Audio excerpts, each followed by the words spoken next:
Good evening, folks. I originally wasn't even going to make a video tonight. I really wasn't. Because there's, some interesting things that have popped up. I want you to take a good look at the shirt I'm wearing.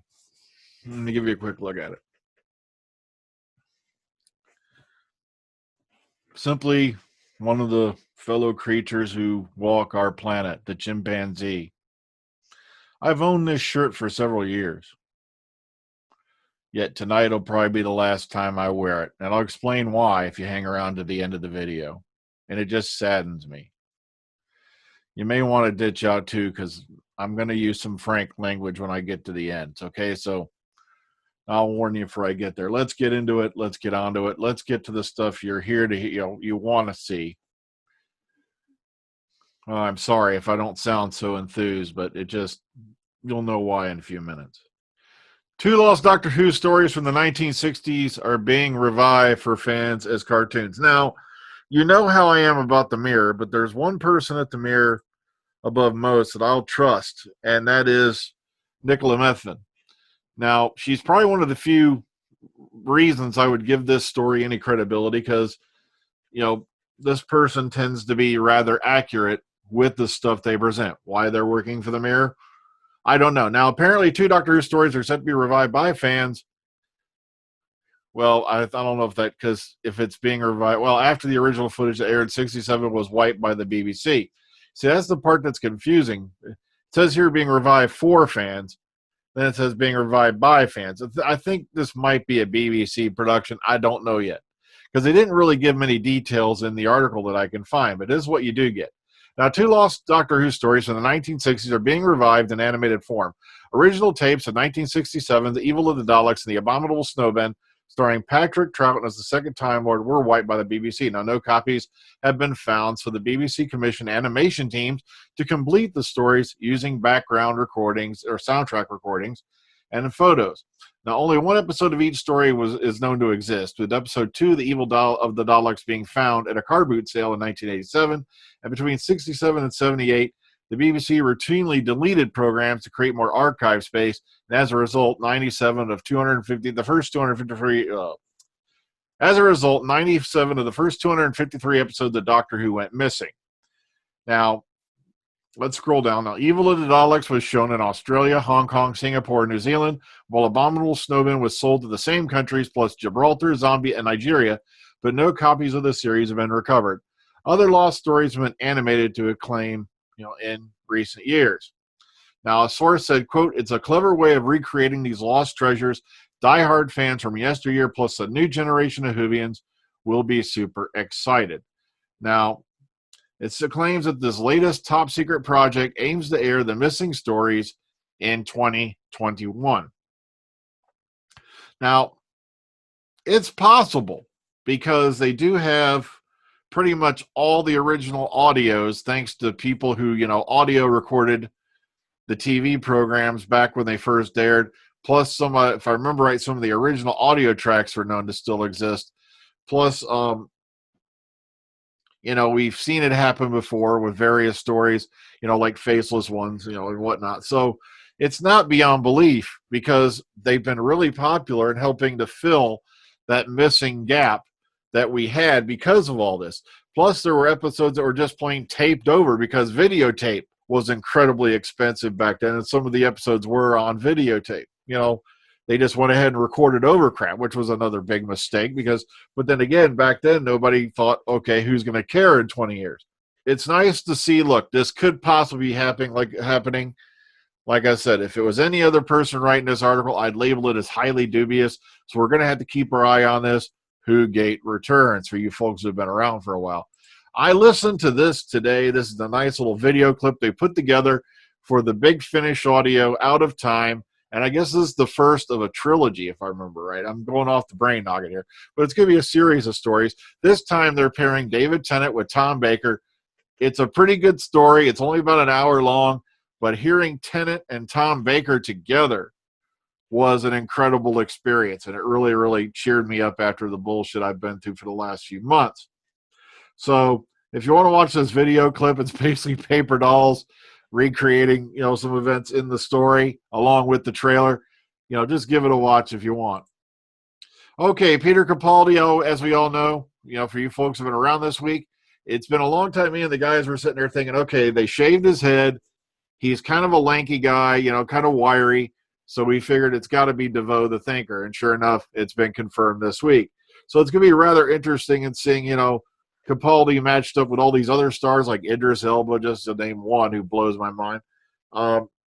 Nathan Fillion. And, like I said, it's a whole list of stars like a million miles long. Just to see him in this, as a villain, I'm really looking forward to it. Sorry, I'm losing my words. I'm a little bit psyched because of this. K9 joins River Song for a big finish adventure. The Doctor's robot dog K9 will meet the Doctor's wife, time-traveling archaeologist, and adventurer River Song in the adventure Forever Home as part of Series 8 of Big Finish's audio drama, The Diary of River Song. And apparently she's also going to star alongside Salome Hartel, forgive me if I blow it, Android Rachel, Derek Griffiths, 24th Century War criminal, Adam Hennick. I think it's Hennick. All right, and of course, John Leeson reprising his role as K9. Tracy Wiles was the robot cat feline. Jan Slavin? I think maybe they mean Jane Slavin. I don't know. Space Security Force Officer Anya Kingdom. Interesting name there because we know of another Space Security Force officer, if my memory serves, Sarah Kingdom. Is there a relation? Somebody tell me down in the description box. And Nicholas Briggs will be doing the Mechanoids, who's a villain that hasn't popped up in Doctor Who in a billion years. So it says here it's River and Robots. Professor River Song is an expert in many things, but her tech skills are tested in these encounters with robotic friends and foes. And here's the box set list, the episodes you get with it. Queen of the Mechanoids. Weird. Okay, and here's the folks writing for it. Looks like a good lineup. Due for release in January 2021. This set is available for pre-order as a collector's edition 4-disc CD box set or as a download. Boom. And you know where to go. Here's a link right here for you to go check it out. And lastly, Doctor Who Zone launches in the BBC's Nightfall game. Young gamers can now transport themselves inside the iconic world of Doctor Who for a limited time in Nightfall, the BBC's online multiplayer game. Nightfall's REM Zone 2 has been transformed until the 29th of September, and it's up to Nightfallers to work together and keep the Doctor's most infamous villains, the Daleks, at bay. The free-to-play game gives players a chance to claim new outfits and style and sell their Nightfaller as Jodie Whittaker's Doctor or as one of the Doctor's long-standing enemies, the Cybermen. Now, once they've unlocked the outfits, they'll be able to keep them forever, apparently. Nightfall players control a version of themselves that exists in their dreams, a Nightfaller. And their purpose is to work with other Nightfallers and defend the dream from nightmares made up from worries from the waking world. Doctor Takeover for the REM Zone 2 is one of the 5 REM zones available within the game, hosting up to 20 players across them at a time. Nightfall is being continuously updated, and this time limited feature is the latest in a series of collaborations with BBC brands, with more coming soon. And here's a little bit more comments. And here you go. It is available for iOS, Android, Amazon devices, and you can play online here as well. All the links for you right here in the article. Here's the reason why I'm so upset. I usually go to work. I have little to no interaction with anybody. I mind my own business. I do my job. I come home. I never get involved in local politics. I never get involved in gossip. But so far, 2 people I know on my line have now had to approach me and warn me that apparently a group of people have decided that this shirt has branded me as a racist, or making somehow a racist or derogatory statement.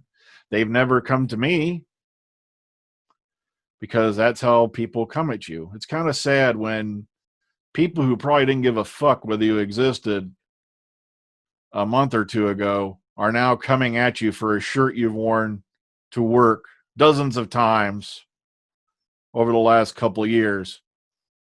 And what upsets me even more is one of the big things that's motivating them is a movement about prejudice, yet they're in such a hurry to prejudge you. I have never disrespected another human being based off their race, creed, color. And I know I've had a few sketchy things, happen before, but it was usually due to misunderstandings. And it just deeply upsets me that people, like I said, who don't give a shit about me or cared whether I walked or breathed are now prejudging me based off a shirt that has no racial or derogatory meaning at all.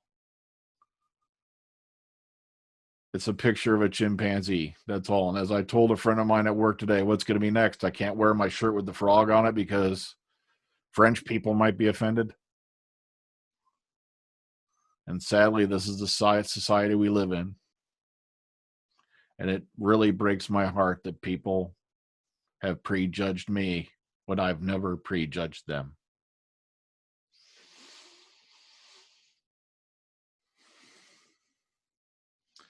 I'm sorry to end on such a downer, but that's the monster at the end of this book that we deal with every day, apparently, now. I'm sorry. I got to go, folks. Take care of yourselves. Have a good night.